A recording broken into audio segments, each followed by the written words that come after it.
Hello, my name is Caleb Smith with the Rocket Miner newspaper. Congratulating you for making it to a new year. I know not all of us thought we'd make it through 2020, and honestly, not all of us did, but good job to you for making it to 2021. Honestly speaking, a lot of the challenges or concerns that we had at the end of the calendar year, December 31st, they're still with us. But personally, I find the beginning of a new year a time for reflection and optimism.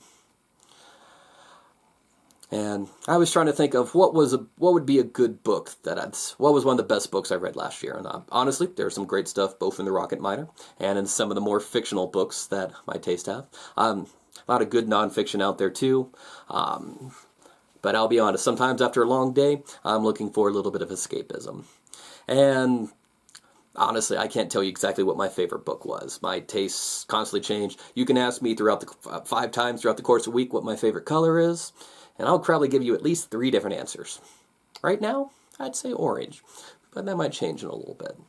And so, like I said, while my brain rebels against being able to say, this was my top of the line, no others came close to it book, looking back, I can say which book I reread the most, which one I kept returning to. And like I said, I'm not saying that makes it the best, but it certainly became a source of comfort and kind of hit me in the emotions more than once. And it has to do with zombies and disease, because it didn't most of last year.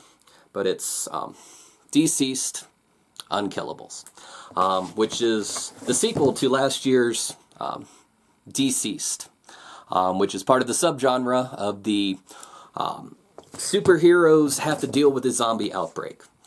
And a lot of cases they sometimes try to push back against the word zombie, but still it's a little bit more prolific out there. I'm actually a bit more familiar with the Marvel Zombies universe, of which there have been a few more entries. One of the things about the series is that these are elsewhere or what-if series. These aren't the main universe. Usually a decently infectious zombie outbreak threatens, if not collapses, civilization, and it becomes even easier in a world where people have superpowers, or super speed, or super strength, or whatnot that just would take a zombie virus and suddenly throw it over the top. There actually is one more entry in the Marvel Zombies series. They rebooted it this past year. The schedule got disrupted by the virus, so I actually hope to read it later this month. But we're focusing more on the DC universe. And in this case, math and technology are threatening everything. The basic premise is that the villain Darkseid, who, if you're not familiar with him, just think of DC Universe as Thanos, has long been trying to figure out the anti-life equation. What are the factors? What if we could put in numerical form the parameters that if you could lock it down, would give you control over all human life? That you could control, you could dominate, you could direct all life if you just figured out just the right formula. And as part of his constant search for that, he accidentally crosses the anti-life formula with both death and technology. So in addition to the normal virus that's spreadable by blood or scratches or bites, it's also suddenly downloaded on the internet. Didn't we know that Twitter had the chance to destroy us all? So very quickly, a large percentage of the planet is infected because they're like us. They've done studies just seen how quickly we look at a screen, whether it's our computers, our TVs, or the smartphones we carry in our pockets. And like I said, it's further exacerbated by there are more than a few gifted individuals that when they become infected, things become a lot serious. And we initially start out with the big 3 in the universe: Superman, Batman, and Wonder Woman.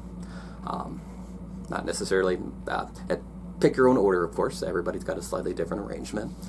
But what happens as they struggle against big odds and very quickly have to deal with the consequences of some of their superpowered friends succumbing to the virus. that's also one of the things with this subgenre, is that when you have the heroes that just rush right in, not necessarily knowing all the details, you don't doubt their intentions, you don't doubt what they wanted to do, but very quickly some of those good intentions can threaten existence on the entire planet. And while DC's focused primarily on the heroes, there are a couple of villains mixed in. Like I said, Lex Luthor has in his rivalry with Superman, and the Dominant try to figure out who's smarter than the other. That comes to a head, and in some cases in interesting ways. But the Unkillables, which came out this year, focuses more on those with a more criminal streak. Your Deathstrokes, your Banes. I'm not going to do the voice. Solomon Grundy, Mirror Master, Deadshot, like I said, or Cheetah. That was the other one I was trying to remember. Sorry, haven't seen the new Wonder Woman yet, but like I said, these villains who normally self-serving kind of come together with the intention that we're going to sit things out. One of the themes that gets set up early is the concept of the tree lobster, which Vandal Savage, one of the longest living villains in the DC universe, dating back to Cro-Magnon days, just references this endangered species as something to emulate. The premise being that they thought it had been wiped out by predators being spread upon the island, but it turned out there was a small population on this distant, secluded island. And the idea is to hunker down, let society collapse, and when you think it's safe, poke your heads out, take over what's left. Like I said, very, very selfish, very self-centered idea. And parallel to that, you also have a couple anti-heroes, primarily led by Red Hood, one of Batman's former Robins, and Batgirl, who, to varying degrees, always had a little bit more murder, death, assassinations in their backgrounds, kind of putting them at a crossroads to some people who are labeled hero without the anti-title in front. And very quickly they find themselves, they end up disregarding the previous refuges that they'd found and taking shelter in an abandoned school where it's pretty much just a bunch of students. They tell them how there had been a superhero and they'd cleared the grounds and kind of like locked a bunch of bad guys away, or a bunch of infected away, but then disappeared, and provided a bunch of food and then disappeared, not to be seen again. So you had some of these orphans who've decided to band together. And that's already introducing the anti-heroes to the equation is crazy. And about the same time, you also have the villains showing up too, having to flee what they thought was safe before. And one of the reasons why I do like Unkillables better than the main, which I like the main a lot, the original too, is that there's more of an arc. In the original, in the first book, you had heroes trying to be heroes kind of throughout the whole way. They had to face challenges. They had some hardships. What do you do when you're looking across at your best friend who, their body's there, but they're not still there. And they're bringing great power against you. How do you survive? How do you protect those around you? And there's a lot of that in the sequel too. But there's just more growth, more development when you're just focusing on maybe just you, or maybe just you and the guy next to you. What do you do when suddenly people who have been primarily just about destruction, self-enrichment, start latching on to these kids? And another theme that kind of stretches, that comes up a lot, is that family's not just blood. And not to take away from that, it's a great blessing if you've got that as part of your background. But not just friendship, but what about those that you come to care for? Always like the Simon Green line, being family in all the ways that matter. May not be legal, may not be genetic, but family nonetheless. And what would you do in those cases when forced to flee again and face insurmountable odds? What would you then bring to the fight to protect your family?